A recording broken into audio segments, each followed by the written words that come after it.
আমি ওলামা council of বিটিআৰৰ কেন্দ্ৰীয় সমিতিৰ ফালৰ পৰা প্ৰেছ মিটৰ আয়োজন কৰিছোঁ। আমি বিটিচি চৰকাৰে বৰ্তমান সময়ত যি জিটি আৰু বিজিটিৰ graduate teacher and post graduate টিচাৰৰ যিটো ভেৰিফিকেশ্যন অলৰেডি হৈ গ'ল, আমি জনামতে খুব কম দিনৰ ভিতৰতে তেওঁলোকে চাকৰি দিব। কিন্তু এই ক্ষেত্ৰত এটা মুছলমানসকলৰ কাৰণে দুখৰ বিষয় যে এৰাবিক যিটো ছাবজেক্ট, এই আৰবিক সাবজেক্টৰ কাৰণে তেখেতসকলে কোনো ধৰণৰ ব্যৱস্থা লোৱা নাই।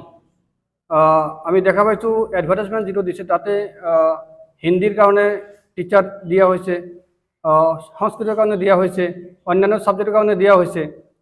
কিন্তু আৰবিক ছাবজেক্টটো যে লিটাৰেচাৰ ছাবজেক্ট হয়, এইটো যদিও ছিনিয়ৰ প্ৰি ছিনিয়ৰ মাদ্ৰাছা বন্ধ কৰিছে, কিন্তু লিটাৰেচাৰ যে বন্ধ হোৱা নাই এইটো আমাৰ অসমৰ মাননীয় মুখ্যমন্ত্ৰী ডক্টৰ হিমন্ত বিশ্ব শৰ্মা ডাঙৰীয়াই তেখেতে এছেম্বলিতো কৈছিল যে লিটাৰেচাৰ বন্ধ নহয়। কিন্তু সেই ক্ষেত্ৰত দেখা গৈছে যে চৰকাৰে যদিও মুখে কৈ আছে, ব্ৰিটিছ চৰকাৰে ঠিক একে কাম কৰি আছে, মুখে কৈ আছে যে আমি এৰাবিক দিম, কিন্তু কাগজে কলমে তেওঁলোকে এৰাবিক ছাবজেক্টটো লাহে লাহে এবলিছ কৰি আছে। কাৰণ ইয়াৰ আগত 2-3 মাহ আগত যিটো চৰকাৰে ME স্কুলত চাকৰি দিছে তাতে এৰাবিক ছাবজেক্ট দিয়া হোৱা নাই। বহুতো স্কুলত এৰাবিক পোষ্ট খালী হৈ আছে। ঠিক সেইদৰে বিটিচিৰ 5টা জিলাত মই কেইটামান স্কুলৰ নামো ইয়াতে উল্লেখ কৰিব বিচাৰিছোঁ।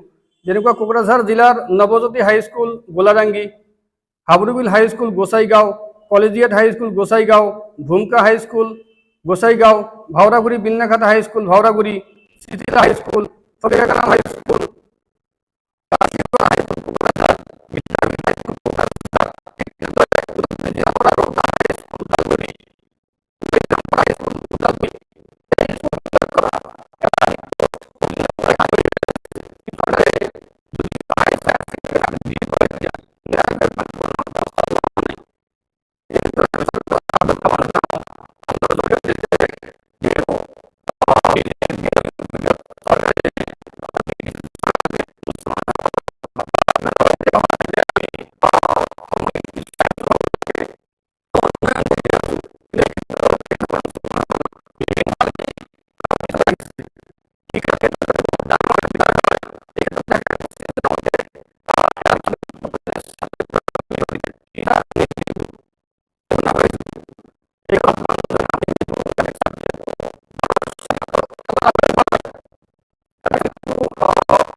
বিশেষ সাবজেক্ট এৰাবিক হয়, এইটো আপোনালোকে দিয়া নাই।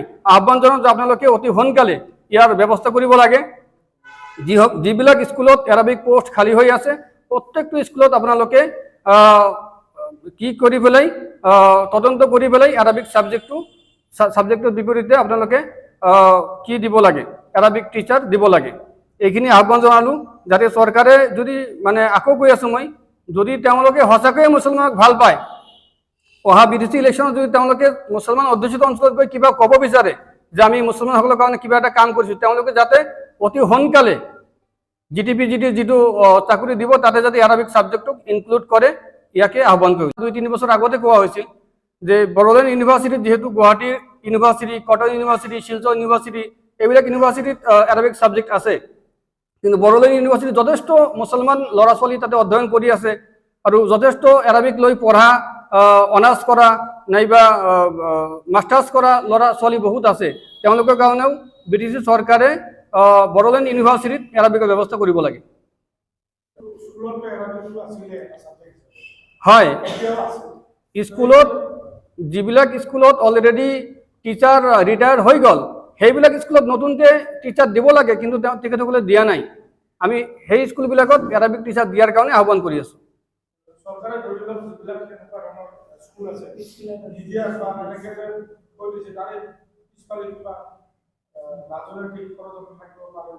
নিশ্চয় আমিতো সেয়ে অনুভৱ কৰি আছোঁ যে চৰকাৰে যেহেতু মুছলমানসকলৰ এটা ছাবজেক্ট, বেছিভাগ টিচাৰে মুছলমান হয়, বেছিভাগ ষ্টুডেণ্টে মুছলমান হয়, আৰু তেওঁলোকে মুছলমানক ভাল পায় বুলি কৈ আছে মুখেদি, কিন্তু কাগজে কলমে ভাল পোৱা নাই। ইয়াৰ অন্তলত নিশ্চয় ৰাজনৈতিক ষড়যন্ত্ৰ থাকিব পাৰে।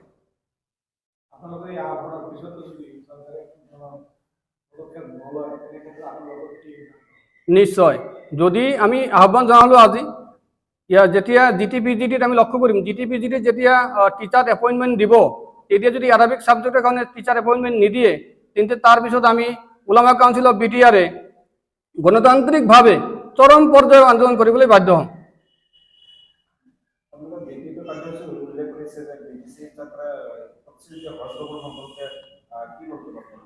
হজ ভৱন সম্পৰ্কে আমাৰ উলামা কাউন্সিল অফ BTR সন্মানীয় সভাপতি মৌলানা কেৰামত আলী সাহেব তেখেতে দাঙি ধৰিব। আমাৰ BTC যে 5খন যে জিলা আছে, এই 5খন জিলাৰেই আজি বহুত পুৰণীয়া সমস্যা। আমাৰ 5খন জিলাতেই হজ ভৱনৰ প্ৰয়োজন আছিলে। এইটো মুছলমানৰ এখন বহুত পুৰণীয়া এখন সমস্যা। যিয়ে নহওক, আমাৰ প্ৰমোদ বড়ো ডাঙৰীয়া চৰকাৰৰ আগত আহোঁতে এইটো প্ৰতিশ্ৰুতি দিছিল যে মই যদি BTC চৰকাৰ গঠন কৰিব পাৰোঁ, তেতিয়াহ'লে আমাৰ BTADৰ 5খন জিলাতেই আমি হজ ভৱন নিৰ্মাণ কৰি দিম। কিন্তু আমি চাবলৈ পাইছোঁ যে তেওঁ চৰকাৰ গঠন কৰা আজি 4 বছৰ 8 মাহ গুচিয়ে গ'ল, অৰ্থাৎ 4.5 বছৰ গুচিয়ে গ'ল। তেতিয়ালৈকে একো কৰা নাছিলে, কিন্তু লাষ্ট 3 মাহহে বাকী আছে এইটো চৰকাৰৰ। আমি জনামতে 3 মাহ 4 মাহহে বাকী আছে।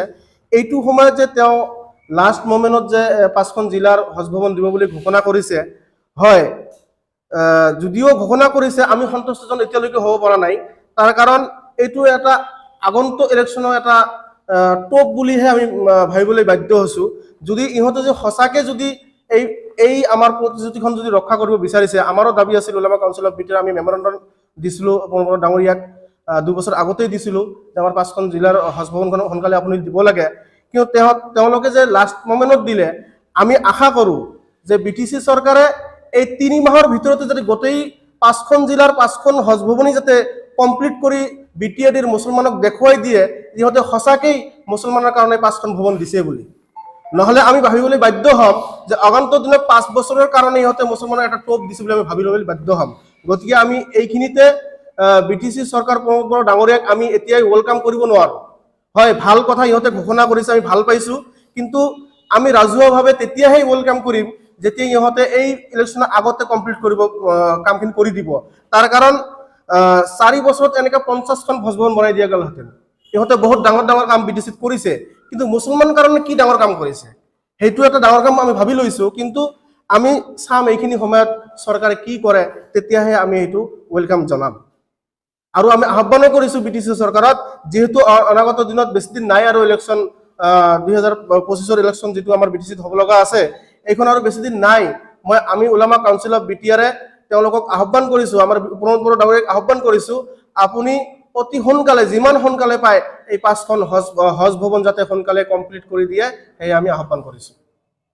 দুখৰ বিষয়, যি আমাৰ দেশৰ কাৰণে, গোটেই ভাৰতবৰ্ষৰ কাৰণে গৌৰৱ, গোটেই সেনাৰ কাৰণে গৌৰৱ, ভাৰতৰ সকলো জাতি ধৰ্ম বৰ্ণ সকলো ভাৰতীয়ৰ কাৰণে গৌৰৱ।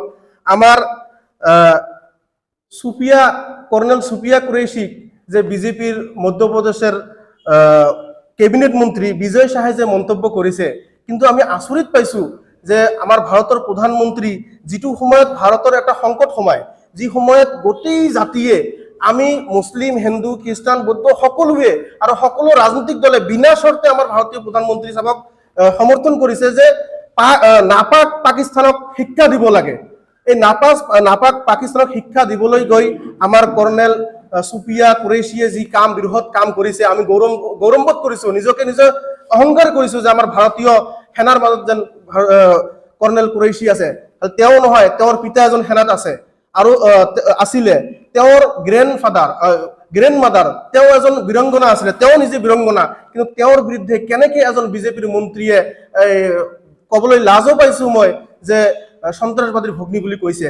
গতিকে মই ভাৰতৰ প্ৰধানমন্ত্ৰী, গৃহমন্ত্ৰী তেওঁলোকক মই অনুৰোধ জনাম যে আমাৰ উলামা কাউন্সিল অফ BTR ফালৰ পৰা যে অতি সোনকালে আপোনালোকে যেনেকৈ কয় যেনেকে ভাৰতীয় সেনাক লৈ গৌৰৱ কৰে, ভাৰতৰ পৰিৱেশ লৈ গৌৰৱ কৰে, সেনেকে আপোনাৰ এই নিকাম্মা যে মন্ত্ৰী আছে সেই মন্ত্ৰীজনক আপোনাৰ দলৰ পৰা বহিষ্কাৰ কৰক।